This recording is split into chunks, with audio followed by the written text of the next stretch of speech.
Hey everyone, it's Richard Solomon and really glad you could join me. Today is the 21st of January 2020, brand new year 2020, and this year has started pretty much with a bang. Let me encourage you to subscribe to this channel and turn on notifications. That's the bell that you see to the right of the word subscribe, which is in red, and that will let you know when I upload new content to this channel. This is another installment in the PhD Chronicles, and I thought it would be a good time to do this. I shouldn't say just, but I ended semester one, and I did a couple of videos, one or two videos about that. Just about to begin semester two. And final grades just came out.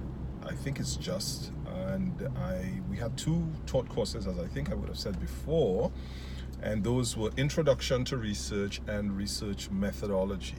And those I got final grades for, A and an A+, yay me. Yeah, so A and an A+ respectively for those two taught courses, and those are the only two taught courses that you have to complete in this degree. And now I move on to two other courses in this current semester, which goes January to April 2020, and those are directed reading and the research proposal.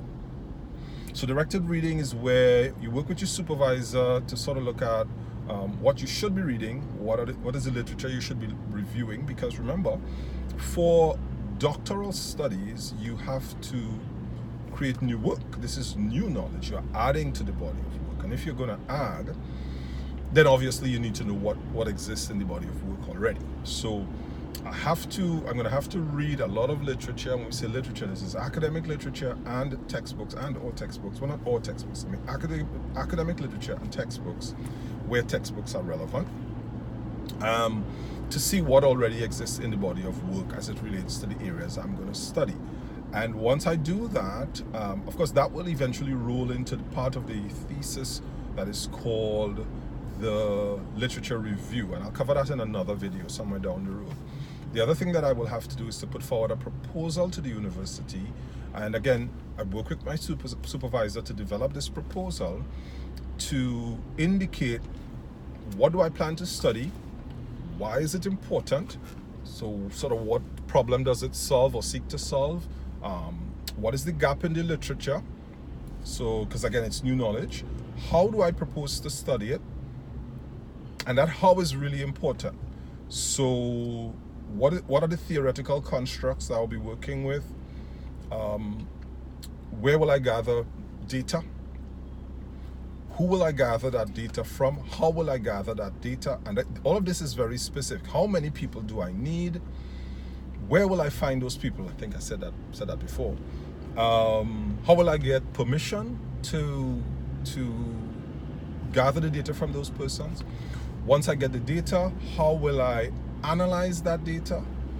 And then once I analyze that data, sort of what do I expect to be the outcome? So that's what we talk about, the research hypothesis. So this is a fairly detailed document. Most universities will want to know that you are embarking on a study, a piece of research that is practical, that is manageable. It's not too big, it's not too small, it's not beyond your reach, but it does add to the body of work. It won't take you forever to do. You can find the data. So you have to convince them that this is in fact possible.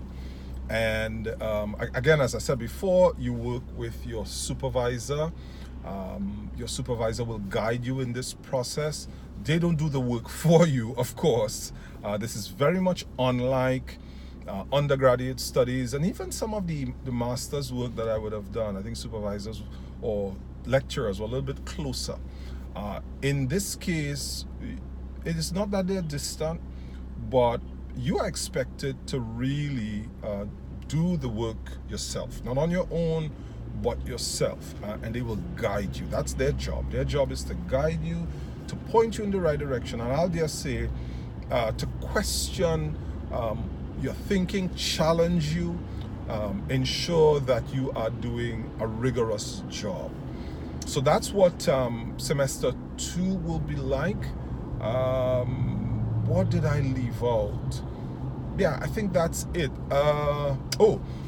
There was supposed to be a seminar, because in most institutions you do have to present your work along the way at seminars. And in my case, at the University of Trinidad and Tobago, the university will host a series of seminars, or there are other seminars that may not be hosted by the university, but you can attend, where you present your work or where you are with your work. We were supposed to have one, I think, in February, or was it January? But for a number of reasons, the Office of Postgraduate Studies has decided to postpone those a little bit later in the year. If my memory serves me correctly, there are 4 of those that you're required to do over the life of over the time of your study. No big deal, because what you're really presenting is the work that you're doing. And I've found that the presentations, not so much the presentations themselves, but the preparation for the presentations is very, very helpful in helping you to clarify your own thinking. So yeah, I think that's where things are. PhD Chronicles, I can't tell you which number video it is, probably going to be 6 or 7, but stay with me on these. And again, glad you could join me. Hope to see you again soon. Take care.